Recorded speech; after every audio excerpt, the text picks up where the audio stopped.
Vamos falar agora sobre o direito do consumidor no quadro A Voz do Consumidor com o advogado do direito do consumidor, André Cunha, que está com a gente. Oi, André, bom dia, obrigado pela participação. Bom dia, Jorge, bom dia, caros ouvintes aí da Rádio Itaberá 98.7, tudo bem? Um feliz ano novo, né, que nós estamos começando esse ano com o programa.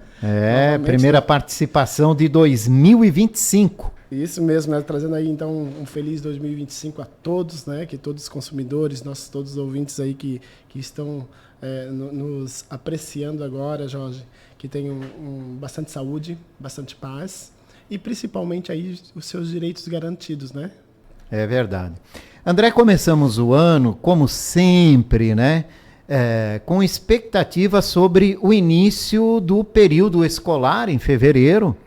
As escolas retornam com a sua normalidade, os pais, então, vão fazer aquela compra de material escolar e os PROCONs sempre fazem, né, nas suas cidades, em seus estados, a tradicional pesquisa que é para tentar mostrar para os pais e responsáveis como é valioso você fazer uma pesquisa acima de tudo, né? E pesquisar sempre é o melhor caminho da economia, né, André? Isso mesmo, Jorge. Todo ano, os pais sabem que tem que comprar o material dos filhos. Essa é de certa forma, é praticamente uma regra de todo janeiro, fevereiro, a compra do material. É muito difícil aquele pai que se programa para comprar em dezembro o material do filho, até porque vem novidades lá para janeiro e fevereiro. Só que nós temos pais novos de primeira viagem que começam a entrar nessa regra também. Porque aquele pai que o filho vai para a escola no primeiro ano, né, sai do jardim, sai da creche e vai para a escola. Então são pais que também não estão preparados e muitas vezes não sabem como funciona ou acredita que é daquela forma. A regra que a escola colocou, tanto pública quanto privada, é daquela forma. Então nós temos dois pontos muito importantes, né, referente a materiais escolares, né, a volta às aulas. Primeiro é a pesquisa. Você pesquisar os preços, né, faça uma pesquisa, os PROCONs sim anunciam, geralmente aí o maior preço e o menor preço, né, qual a diferença na porcentagem, mas o pai também tem que se atentar a algo que os órgãos consumidores não fazem, que é a qualidade do produto.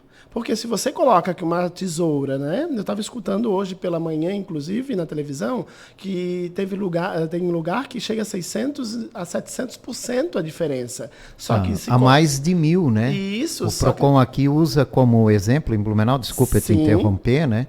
O apontador de lápis, por exemplo, né? Chega a mais de 4.000% a diferença, né? De 10 centavos a R$4, mas... Isso. Não especifica a qualidade e tipo de produto. Então, né? Nós precisamos entender isso. O lápis de cor é igual para toda a qualidade? Não, não é. Nós mesmos compramos muitas vezes canetas, lápis para usar o dia a dia no escritório, o dia a dia, o serviço público também, que você aponta o lápis, cada vez que tu aponta, quebra 2 vezes a ponta, né? E aí quando você vai ver, o lápis já está muito pequeno. Por quê? Porque a qualidade dele não é boa. Então, os pais têm que se atentar a isso. A pesquisa é para ter uma base. Não é de certa forma, uma indicação que deve comprar naquele lugar que é muito mais barato do que o outro. O que o cliente tem que saber, o que o consumidor precisa saber é a qualidade. Porque um lápis de cor é o seu filho, que ele não sabe pegar o lápis de cor, ele vai pegar com pressão aquele lápis, ele vai apertar muito no caderno, não vai quebrar toda hora. Então, se ele não for uma qualidade boa para o seu filho, também não adianta muito. O barato, ele acaba saindo caro, né? Nós temos esse ditado. Então tem que prestar muita atenção.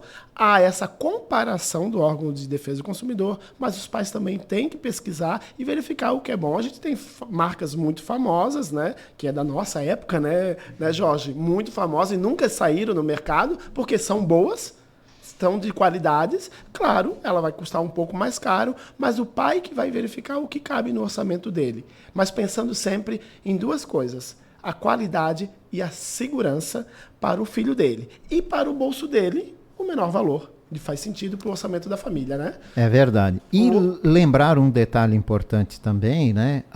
O governo municipal, a prefeitura de Blumenau, promete a distribuição de material escolar, né? Então os pais têm que ficar atentos a isso também. Isso mesmo. E o outro ponto do material escolar é o que pode e o que não pode ser pedido na lista. Isso que é um ponto na minha época, em que as crianças iam para a escola, isso era uma dor de cabeça. Sim, hoje nós temos regras para isso, nós temos, né, medidas provisórias para isso. O que você pode e não pode. Então, deixar de uma forma simples para os nossos consumidores, aí do outro lado que estão escutando. Uso coletivo, qualquer objeto, material solicitado na lista que seja uso coletivo, ele é proibido. O que seria uso coletivo? A escola pedir papel higiênico. Essa é a responsabilidade dela, ter o papel higiênico lá para que o aluno utilize. Né? Pedir lenço umedecido. Folhas para impressora. Folhas, né, A4. Ela até pode solicitar folha A4.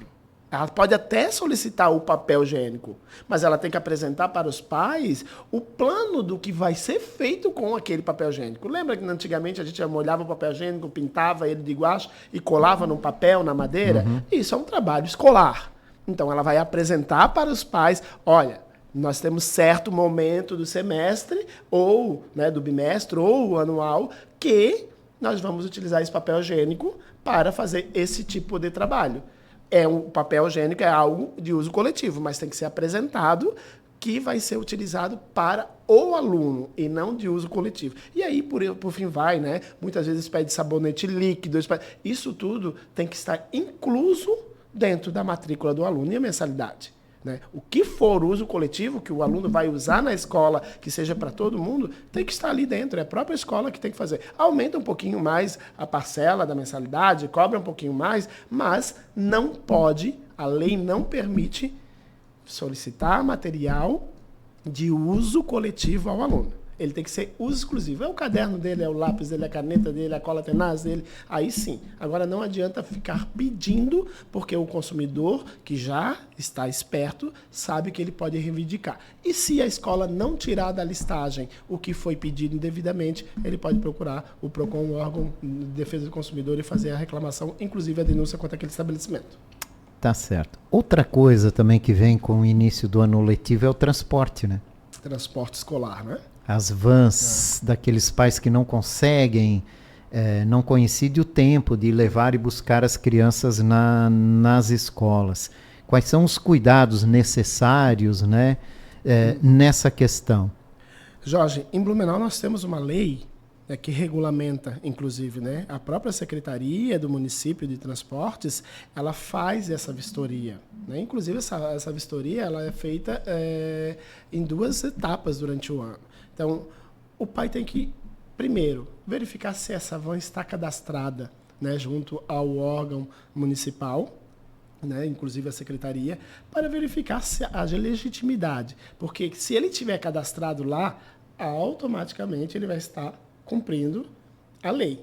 E se ele não tiver, o pai denunciar na própria secretaria vai fazer com que ele ou seja, né, se adeque ou ele seja expulso daquele serviço que ele está fazendo irregular.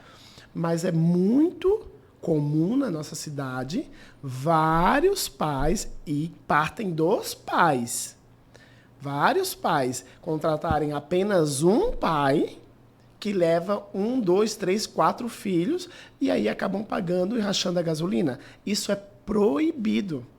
Ele é proibido. Você dar uma carona é diferente de você pagar pelo serviço de leve e trás. Porque o leve e trás, a van escolar, o transporte escolar, ele é regulamentado pelo município. Então, se o município, na sua fiscalização, pegar um pai que está levando de carro, ainda que seja o seu carro particular, para cima e para baixo, criança, deixando uma escola, buscando em outra, e cobrando por esse serviço, ele vai ser autuado de certa forma, né? Isso gera qualquer tipo de multa, enfim, está na regulamentação do município e ele acaba infringindo a lei. Então, a atenção primeira na contratação é saber se esse veículo está regularizado. Isso mesmo, se ele estiver com a regulamentação, com toda a documentação regulada, né, e cadastrada junto à prefeitura, ele pode estar fazendo esse tipo de transporte. Se não tiver, o pai pode, de certa forma, denunciar aquele e ainda pode tirar, e deve tirar o seu filho, porque, querendo ou não, em primeiro lugar é a segurança do seu filho. Imagina, nós, né, como Procon, e eu, como já trabalhei na Secretaria de Transportes, chegamos, sim, né, através de denúncia, no ano passado, nós fomos em escolas, em frente de escolas, e conseguimos constatar, inclusive, carros com pneu careca, com a placa apagada e sem cinto de segurança, as crianças atrás. 3 pessoas podem ir atrás, 3 crianças atrás. Tinha 4 crianças, e inclusive uma criança era muito pequena que estava no colo da irmã. Então, é muito perigoso o pai. Realmente, teve um pai que nos abordou e disse: eu não tenho condições de pagar uma van escolar. A gente consegue entender a dificuldade do pai. Ele tem que sair para trabalhar. Mas o que paga a segurança do filho dele? Essa é a grande pergunta que fica. O que paga a segurança do filho dele? Por isso que existe uma lei para regulamentar a segurança da criança. E o valor, ele é regulamentado? Ele tem uma tarifa específica ou cada proprietário de van cobra conforme o levantamento dele? Ele cobra, Jorge, não tem uma tabela, não é um tabelamento. Não é tabelado. Não é tabelado. Ele cobra da forma que ele... Porque muitas vezes a van pode ser... Então também os pais também devem fazer pesquisa nesse aspecto. A pesquisa, inclusive, se a van vai fazer aquele trajeto próximo da casa, vai ser mais barato. Se ele vai fazer um trajeto muito maior, né, vai ser um pouco mais caro, pode ter certeza. Então vai ter diferenciação de aluno. Né? O aluno que mora na Velha não vai ser cobrado o mesmo valor do aluno que mora na Vila Nova para entregar ele aqui no colégio no centro da cidade. Vai ter uma diferenciação, né? De certa forma, porque o trajeto é menor. Então, não há um tabelamento. O pai precisa fazer fazer realmente colocar esse monitoramento de valores, verificar essa pesquisa, o que é melhor para ele, porque, querendo ou não, vai ter alguma diferença. Mas também tem a qualidade de serviço. Embora todos são regulamentados, a gente sabe disso. Nós pegamos Uber, nós utilizamos táxis, nós utilizamos o meio de transporte. O que não for bom para a gente acaba mudando para outro, né? E às vezes a gente paga um pouquinho mais caro ou um pouco mais barato, tudo depende da tua situação no momento. Então, sempre priorizando a segurança das crianças. Isso, né? Valores, eles são ótimos. Né? Eu costumo dizer que uma promoção, nada paga uma promoção, né? Uma promoção é maravilhoso, mas não adianta você comprar um produto que ele não vai valer a pena para você, que você vai utilizar uma vez, do que você comprar aquele produto que você vai ter várias vezes. Quando a gente fala de segurança, e principalmente dos nossos filhos, é muito pior, né? Você colocar ele em qualquer local. Você tem que fazer uma pesquisa muito grande de preço, de qualidade, né? Verificar quem é o motorista, porque não basta apenas ele estar regulamentado lá na prefeitura, mas verificar até o antecedente do motorista mesmo, porque muitas vezes pode ocorrer ocorrer um problema dentro da van, sem falar que não tem ninguém cuidando das crianças, a não ser o motorista que está levando as crianças até a sua casa.